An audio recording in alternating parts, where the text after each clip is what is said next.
Stories में scout का स्वागत है। Thank you guys. कैसे हो मेरे भाई? ऑल गुड भाई, ऑल गुड। आज मैं ना ही आपको आपकी सैलरी के बारे में पूछूंगा और ना ही ई स्पोर्ट्स के फ्यूचर के बारे में पूछूंगा।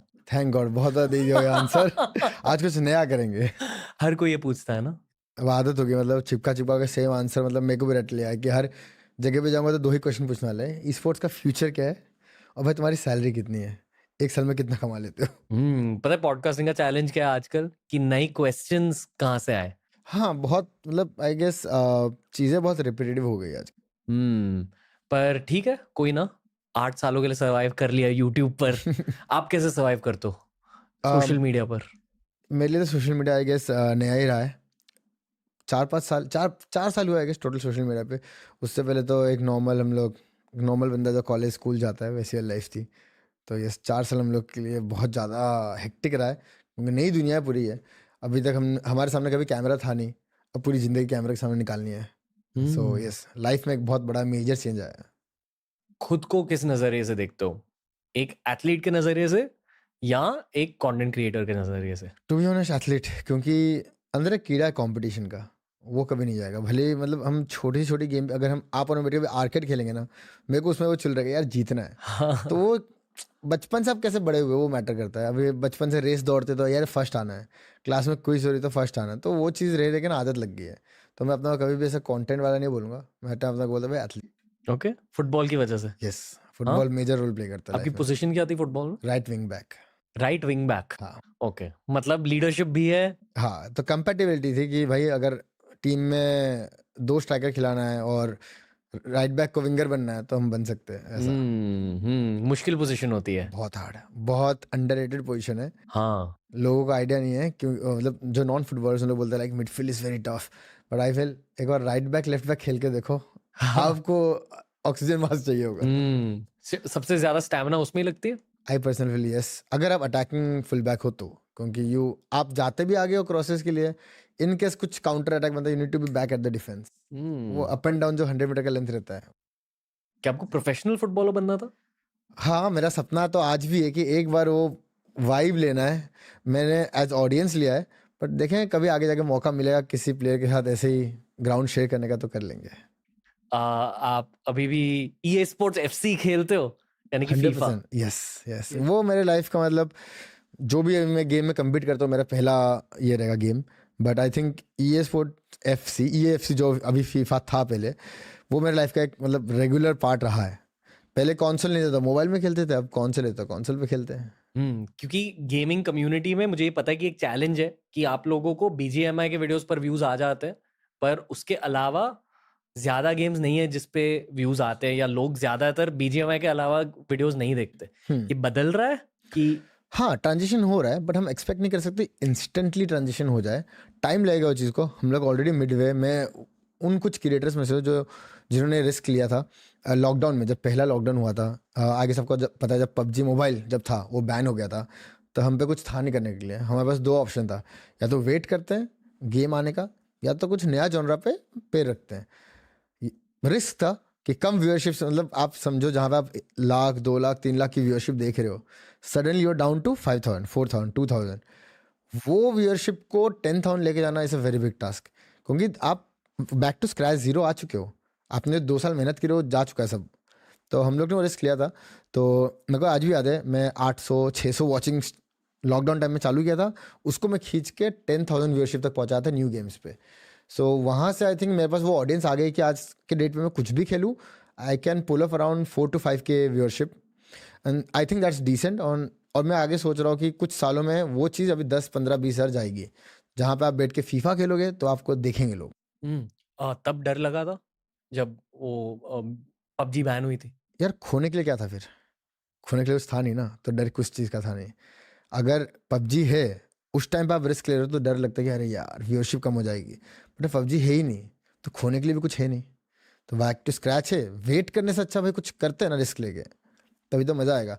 2 चीज़ होता है, या तो भाई हम वेट करते रह जाते हैं बाकी लोग जैसे, और गेम तो ऑब्वियसली आना था, आ गया, हम खेल लेते हैं। बट खाली जगह पे कुछ ना करने से अच्छा कुछ कर लेते हैं। गेमिंग क्रिएटर्स का माइंडसेट क्या था तब? मतलब हर कोई आपके जैसे ही सोच रहा था या अलग अलग माइंडसेट्स? आई थिंक 70-30 था। 70% लोग वेट कर रहे थे कि गेम आएगा तब हम करेंगे, will stick to, will wait. And 30% क्या था कि ये टाइम है टू एक्सप्लोर।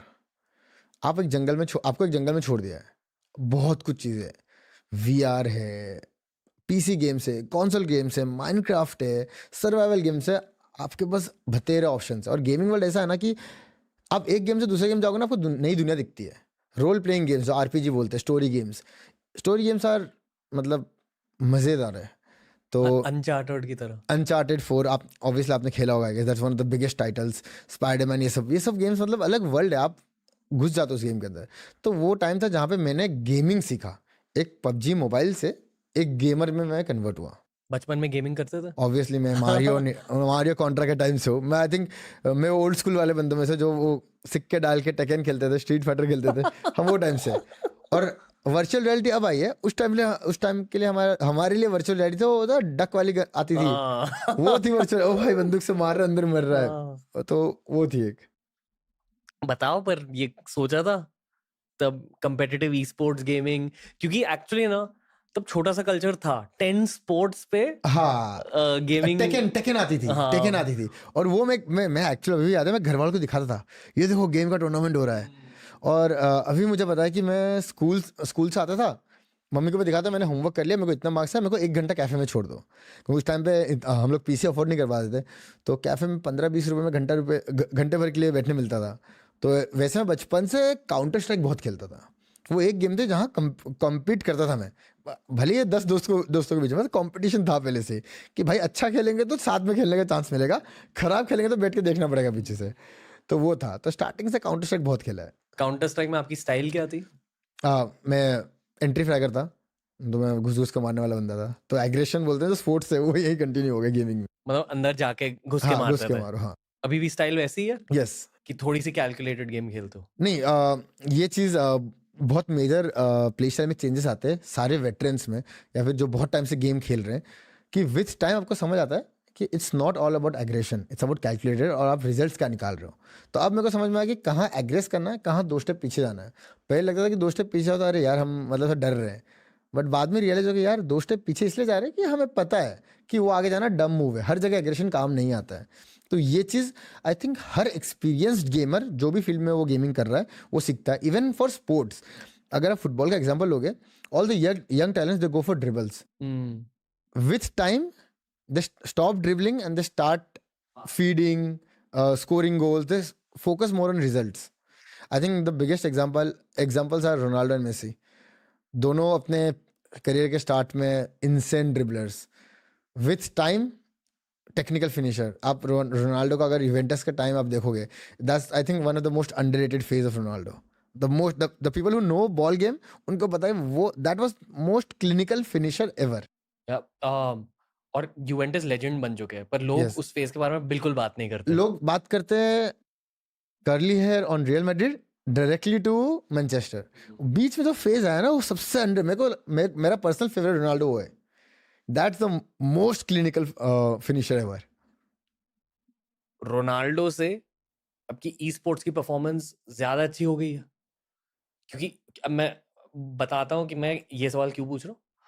आई फील कि विराट कोहली ने भी कहा है कि वो भी रोनाल्डो से इंस्पिरेशन लेते हैं, प्लस वो दूसरे स्पोर्ट्स भी देखते हैं। यस। और कल ब्रॉन स्ट्रोमन आए थे शो पर, जो WWE के रेसलर, उसके पहले रॉनी कोलमैन आए थे, और दोनों ने ये कहा कि अगर आपने बचपन में एक अलग स्पोर्ट खेला होता है और अडल्टहुड में आप अलग स्पोर्ट खेल रहे हो, तो वो पहले स्पोर्ट की वजह से आपको दूसरे स्पोर्ट में बहुत ज्यादा एडवांटेजेस मिल जाते हैं। क्या आपको ये लगता है कि राइट विंग बैक की पोजीशन खेलने की वजह से या रोनाल्डो से सीख कर आप ज्यादा बेहतर ई स्पोर्ट्स एथलीट बने हो? आई थिंक रोनाल्डो ने मेरे अंदर एक नेवर गिविंग अप वाला एटीट्यूड डाल दिया है। वो मैंने उस बंदे को आई थिंक तब से देखा है जब वो मैनचेस्टर पे राइट मिडफील्ड खेलते थे, से लेके मैंने वो ट्रांजिशन लेफ्ट विंग, स्ट्राइकर सब देखा है। तो मेरे को दिखता है कि यार वो बंदा अगर इतना कुछ स्ट्रगल करके, इवन आप मेसी को लो, मेसी ने जब स्टार्ट किया था वो उस इरा में आया था जिस टाइम पे रोनाल्डिनो था, ईटो थे, उस टाइम के इरा में आके ही आउटशाइंड एवरीवन। तो मैं वो देखता हूँ कि उन लोग ने गिव अप नहीं करके उन्होंने 10 से 15 साल डोमिनेट किया है। वो क्यों किया है? अगर वो सेटिस्फाई हो जाते या फिर सोचते यार नहीं हो पाता, तो उन लोग कब के छोड़ देते, रोनाल्डो में से नहीं बन पाते। तो वो एक एटीट्यूड अंदर रह गया, भले ही नहीं आए कोई चीज़ आपके फेवर में, आप कितनी भी मेहनत करो, एक पता एक ऐसा फेज आता है हर इंसान के लाइफ में, आपके आपके तरफ से कोई चीज़ होती ही नहीं है, आपके साइड में कोई चीज़ होती ही नहीं, आपके हर चीज़ आपके अगेंस्ट है, आप काम सही कर रहे हो, मेहनत एक्स्ट्रा कर रहे हो, बट रिजल्ट जीरो आ रहा है। वो एक टाइम होता है कि आप इधर घिसते रहो रिजल्ट्स का बिना सोचे, या तो आप गिव अप करके नया चीज़ स्टार्ट करो। तो मैं तो वही बोलता हूँ, वो जो फेज को जिसने सर्वाइव कर लिया ना, he can easily achieve anything. E sports की अचीवमेंट्स के बारे में बात करते हैं। ई स्पोर्ट्स की गेम होती क्या है? आप सवाल समझे? यस। मतलब अगर आपको और बेहतर बनना है ई स्पोर्ट्स में, तो उस गेम को ब्रेक डाउन कीजिए, क्या करना पड़ता है? आई थिंक पहली बात तो लोगों को समझना होगा, ई स्पोर्ट